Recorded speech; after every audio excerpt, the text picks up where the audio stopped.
Hey everybody, welcome back to the channel. My name is Go Home Ryan, and today we are reacting to the final trailer for Frankenstein, the Netflix movie by Guillermo del Toro. Really excited for this one. This movie premieres in theaters today, October 31st. It is Halloween, and will premiere on Netflix on November 7th, which is probably when I'll be checking it out, but I may try to go out and see it in theaters so I can support Guillermo del Toro, who is like one of the greatest directors of our time. I previously reacted to the teaser trailer that Netflix released in earlier October, and so I'm excited to get into this one and to see what they have in store for us.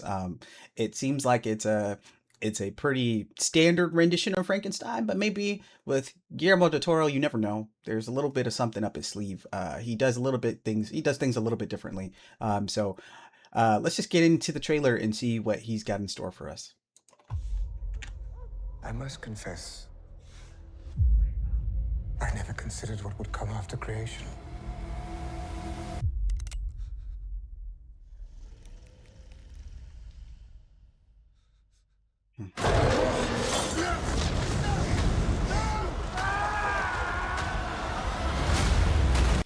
Okay, so I think what this tells us, just I know we're only a couple seconds into the trailer, but just what that little scene tells us is that this is going to be a more like horror oriented version of Frankenstein. I think early Frankenstein, like we always place Frankenstein in horror, but early Frankenstein doesn't really feel all that horrific. But I think, we're being shown here that we're getting like the jump scare, right? I think Guillermo is like really leaning into like horror tropes a little bit, and I'm excited to see how he transforms that in his own style and gives us the. I'm okay with horror tropes. I'm excited to see though how those horror tropes like work under the Guillermo, like the Guillermo style, and like the pressure that he puts onto it.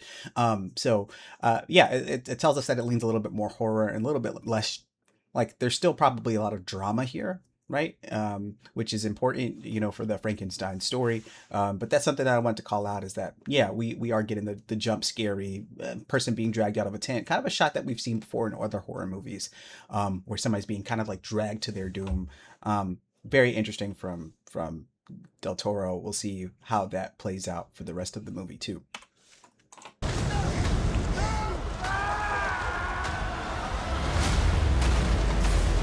You, the great Victor Frankenstein. You made a mistake. I created something truly horrible. Not something.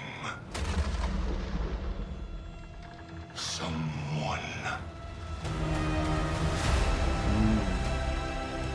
And so we get in here and we see our first full shot of the monster, in all of his glory. Jacob Elordi in full makeup, kind of looking a little bit like the experiment in the newest Alien movie, that like very large hybrid alien monster, alien human monster that we see in that movie, kind of looking a little bit like that. But no, that's yeah, I appreciate that they gave us like a full look of the monster. He looks less like a cadaver that's been, kind of woven back together from a bunch of human parts, which is generally where Frankenstein comes from in a lot of these adaptations, and even in the original book too. He's a bunch of like dead parts, right, that make up a new living being. Looks a lot less like that and more like, yeah, just kind of like Alien Prometheus almost, right? Just, a little bit more alien in nature. Which I think is interesting. What an interesting take. And it looks different. He doesn't have the bolts sticking out the side of the neck. Even when we see his creation too, just a little bit early on here, yeah, we get the lightning happens, the lightning strikes open, and the hatch opens and the lightning strike happens, and that does bring him to life. We still get that lightning portion of it, but he's not laying down on a table anymore. He's almost like Christ-like in how they've got him up here. He's almost crucified, right? It's almost as if this is a stand-in for something. The crucifixion of what, though? Right, is the question I think that we're going to have to answer as we watch this movie. It's like, what's being crucified here? Are we crucifying? What are we crucifying? Almost. But that's kind of the vibe here. I get they did it, an angular arm position, so it doesn't look exactly like a cross. But this is for all intents and purposes, is a cross. He's being, yeah, that they've resurrected here. It's interesting. What an interesting look at all of that. But let's hop back into it. Someone.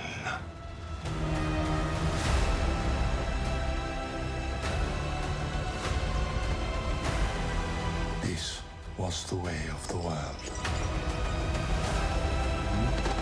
It would hunt you and kill you. Just for being who you are.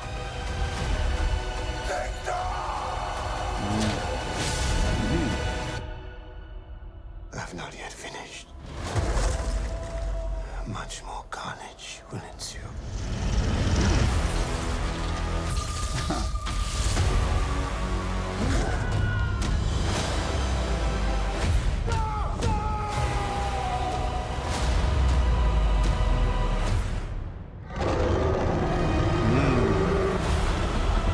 Yeah, okay.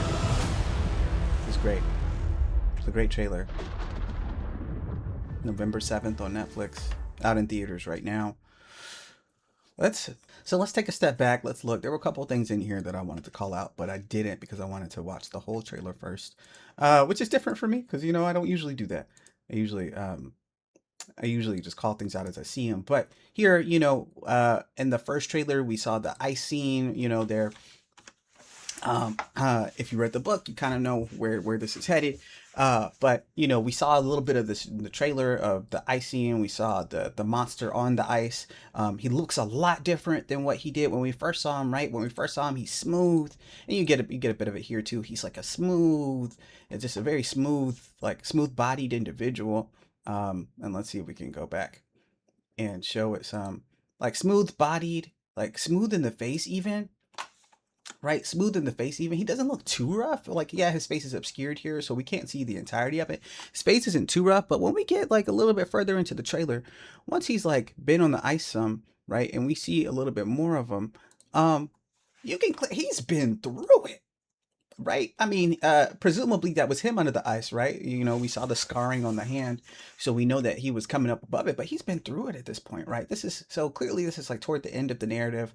Again, if you read the book, you probably were already well aware of that.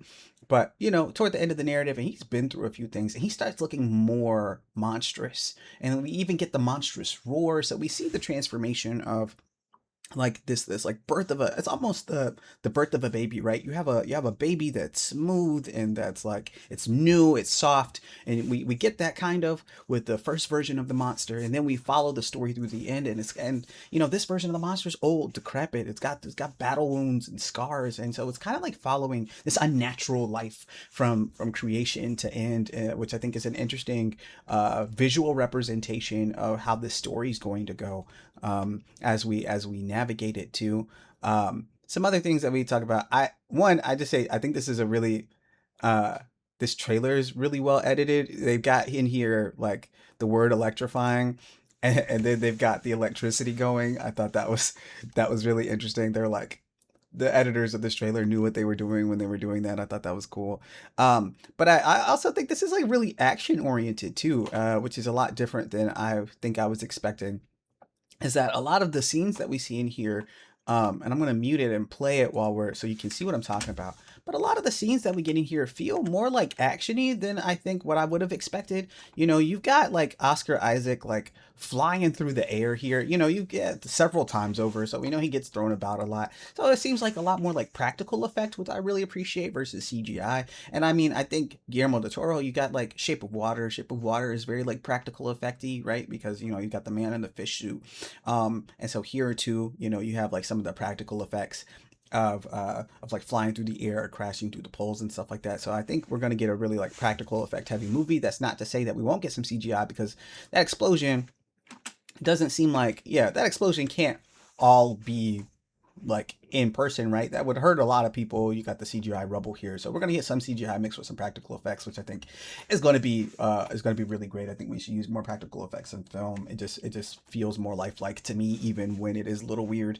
I don't know why my mind is flashing to the Teenage Mutant Ninja Turtles right now, but I think of the Teenage Mutant Ninja Turtles, the first movies where they're in their practical effects suits, right? That was really interesting. So I mean, I don't know.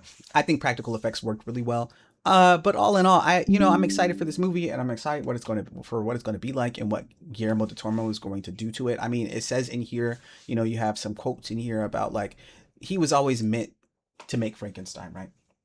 Because Guillermo del Toro was destined to make Frankenstein, so clearly there's like a lens that he puts on this that is just going to be phenomenal. And I'm calling it before it's ready, but I'm sure this is going to be in some Oscar contention for the next Oscars. I'm sure there's going to be some awards won for Guillermo here, just based on all of the testimonials here throughout the trailer. And just like, I think he's a fantastic director. Probably, like I mentioned in my first reaction to the teaser trailer, probably my second favorite director of all time behind Park Chan-wook. Just fantastic at what he does. So really excited for this. You let me know in the comments. Are you also excited for this Frankenstein movie? Are you going to go see it in person, or are you going to wait for it to come out on Netflix? I personally like butts and seats in the theater. That's my preferred experience, but I'm not always able to get out because of the kids. So you let me know. Are you going to go out and see it? Are you going to see it today on Halloween? Are you going to go out and see it beyond that? Let me know what you think. We can have conversations in the comments. Until next time, guys, remember to like, comment, and subscribe. It's been Go Home Ryan. Later, Gators.